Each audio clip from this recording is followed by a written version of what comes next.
आज हम देखेंगे नेट हिंदी में लगे हुए पाठ्यक्रम को देखेंगे जिसका कोड 20 है।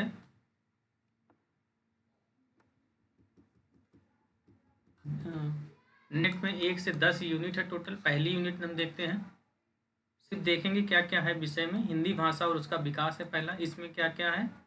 हिंदी की ऐतिहासिक पृष्ठभूमि, प्राचीन भारतीय आर्य भाषा, मध्यकालीन भारतीय आर्य भाषा, पाली प्राकृत, सौरसेनी, अर्धमागधी, मागधी, अपभ्रंश और उनकी विशेषताएं हैं। अपभ्रंश अवहट और पुरानी हिंदी का संबंध है। आधुनिक भारतीय आर्य भाषा और उनका वर्गीकरण है। हिंदी का भौगोलिक विस्तार है। हिंदी की उपभाषाएं हैं, पश्चिमी हिंदी, पूर्वी हिंदी, राजस्थानी, बिहारी, पहाड़ी वर्ग और उनकी बोलियां हैं। खड़ी बोली, ब्रज और अवधी की विशेषताएं हैं। हिंदी के विविध रूप हैं। हिंदी उर्दू दक्षिणी हिंदुस्तानी है। हिंदी का भाषिक स्वरूप है। हिंदी की स्वनिम व्यवस्था है। खंड और खंडेतर है। हिंदी ध्वनियों के वर्गीकरण का आधार क्या क्या है वो पूछा जाएगा। हिंदी शब्द रचना है, उसमें क्या क्या है? उपसर्ग, प्रत्यय, समास। हिंदी की रूप रचना है, इसमें क्या है? लिंग, वचन, कारक के संदर्भ में संज्ञा, सर्वनाम, विशेषण और क्रिया रूप है। हिंदी वाक्य रचना है। हिंदी भाषा प्रयोग के विविध रूप हैं। बोली है, मानक भाषा है। राजभाषा से क्वेश्चन बहुत आता है। राष्ट्रभाषा है, संपर्क भाषा है, संचार भाषा और हिंदी है, कंप्यूटर और हिंदी है। हिंदी की संवैधानिक स्थिति, देवनागरी लिपि की विशेषताएं और मानकीकरण। ये हमारा क्या हो गया? First unit. अब देखते हैं हम सेकंड यूनिट में क्या क्या है।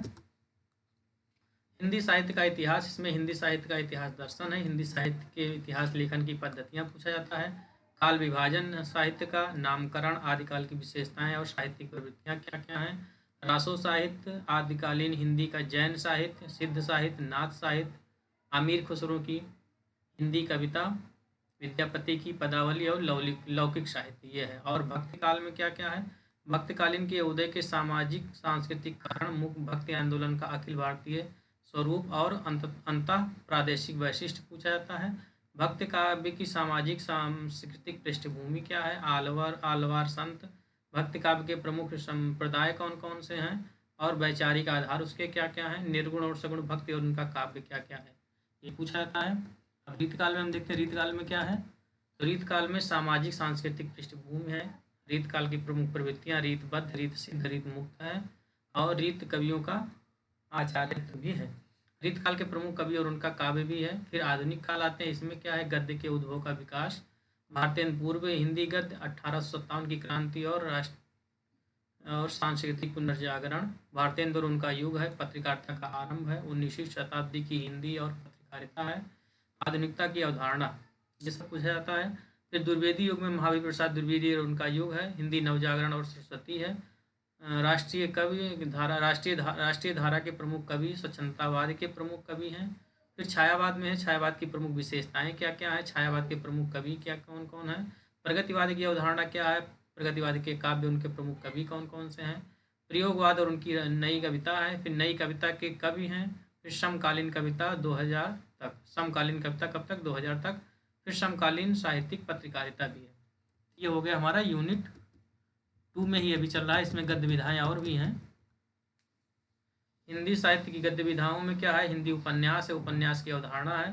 प्रेमचंद पूर्व उपन्यास, प्रेमचंद और उनका युग है। प्रेमचंद परवर्ती उपन्यासकार 2000 तक।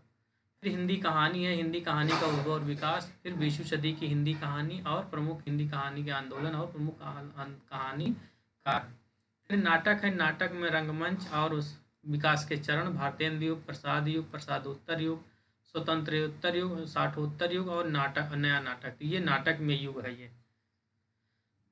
फिर प्रमुख नाट्य कृतियां हैं, प्रमुख नाटककार 2000 तक लिया जाएगा। फिर हिंदी एकांकी है, हिंदी रंगमंच और विकास के चरण है, हिंदी का लोक रंगमंच है। फिर नुक्कड़ नाटक है। फिर उसके बाद हिंदी निबंध है, निबंध में क्या है? हिंदी निबंध का उद्भव और विकास है। हिंदी निबंध के प्रकार है, प्रमुख निबंधकार है। फिर हिंदी आलोचना है, आलोचना में उद्भव और विकास पूछा जाएगा। फिर समकालीन हिंदी आलोचना और उसके विविध प्रकार और प्रमुख आलोचक, ये हो गया।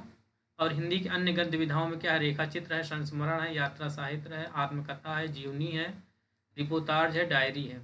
हिंदी का प्रवासी साहित्य है, इसमें क्या क्या है? अवधारणा और प्रमुख साहित्यकार। ये हो गया हमारा 2 यूनिट तक। अब तीसरी यूनिट में क्या देखते हैं क्या क्या है? तो तीसरी यूनिट में साहित्य शास्त्र है, साहित्य शास्त्र।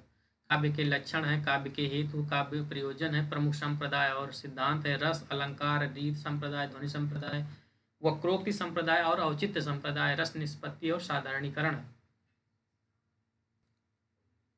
शब्द शक्ति है, काव्य गुण है, काव्य दोष है, प्लेटो के काव्य सिद्धांत है, अरस्तु के अनुकरण वाले सिद्धांत है, अनुकरणवादी और त्रासदी विरेचन सिद्धांत है, वर्ड्सवर्थ का काव्य भाषा सिद्धांत है, कॉलेज के कल्पना और फैंटेसी है, टी.एस. इलियट की निर्वैयक्तिकतावाद का सिद्धांत और परंपरा की अवधारणा है, आई.ए. रिचर्ड्स का मूल्य सिद्धांत है, संप्रेषण का सिद्धांत है, काव्य भाषा के सिद्धांत है, रूसी रूपवाद है, नई समीक्षा है, मिथक है, फैंतासी है और कल्पना है, प्रतीक है और बिंब है। ये हो गए हमारे साहित्य शास्त्र। अब यूनिट 4 देखते हैं हम। इसमें वैचारिक पृष्ठभूमि है विचारों का। क्या क्या है? भारतीय नवजागरण और स्वाधीनता आंदोलन की वैचारिक पृष्ठभूमि, हिंदी नवजागरण, खली बोली आंदोलन और फोर्ट विलियम कॉलेज, यहाँ सबसे प्रश्न बहुत बनते हैं। भारतेंदु और हिंदी नवजागरण है, महावीर प्रसाद द्विवेदी और हिंदी नवजागरण है, गांधीवाद दर्शन है, अम्बेडकरवादी दर्शन है, लोहिया दर्शन है, मार्क्सवाद है, मनोविश्लेषणवाद है, अस्तित्ववाद है, उत्तर आधुनिकतावाद है, अस्मिता मूलक विमर्श है, दलित, स्त्री, आदिवासी और अल्पसंख्यक। यहाँ तक का वर्णन है यूनिट 4 में। अब देखते हैं यूनिट 5।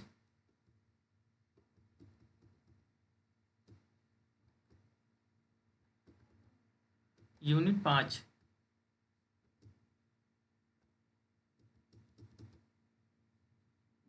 यूनिट 5 को अलग से देख लेते हैं या थोड़ा सा देख लेते हैं, जहाँ से डिटेल बताना होगा वहाँ से 4 ही तक रखते हैं। तो यूनिट 5 अलग से देखते हैं। यूनिट 5 या देख लेते हैं, यूनिट 5 भी देख लेते हैं, इसमें ज़्यादा कुछ है नहीं।